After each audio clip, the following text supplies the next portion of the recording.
Rob, just on this one map of several Chicago neighborhoods that chart a misery matrix, there are dozens of mass shootings marked in recent years. Yellow dots are the wounded, red dots represent the dead.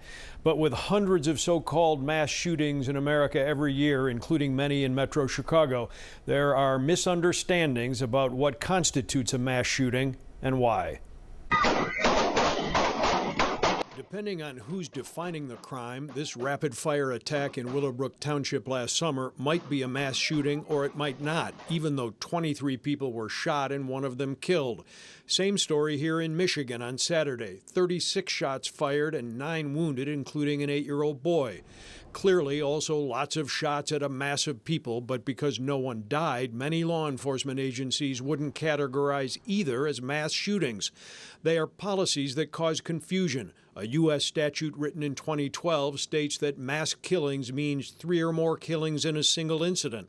An FBI spokesperson tells the I-Team tonight, for the purposes of tracking crime data, the FBI defines a mass shooting as any incident in which at least 4 people are killed with a gun. And the widely cited Gun Violence Archive defines it as 4 victims shot or killed, not including the shooter. When you shoot someone, your intent is to murder them. More than 2, it simply, in my view, would be a mass shooting. Former longtime Orland Park Police Chief Tim McCarthy, who now owns and operates a private security firm, famously survived what has been described as a mass shooting when he was a Secret Service agent protecting President Ronald Reagan in 1981. I think we've got to go back and change our thinking a little bit. And while we say a felon with a firearm is a Class 4 felony, we need to treat it like a Class 4 felony. The presidential attacker used this .22 caliber 6-shot revolver, also proving that mass attacks don't require high-capacity guns. 6 rounds out of a revolver was just about as deadly, and he hit 4 people in 1.4 seconds.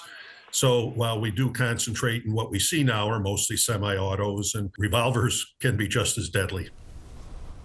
Tim McCarthy tonight admits that despite his 50 years in law enforcement, he doesn't have a good answer for how to roll back the crime tide that comes with high-capacity weapons and the latest craze that semi-automatic firearms are turned into illegal machine guns capable of firing dozens of rounds in seconds.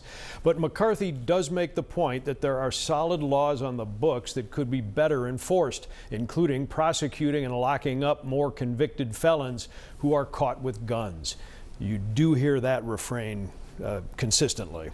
Watch breaking news on YouTube. Subscribe to ABC7 Chicago Eyewitness News.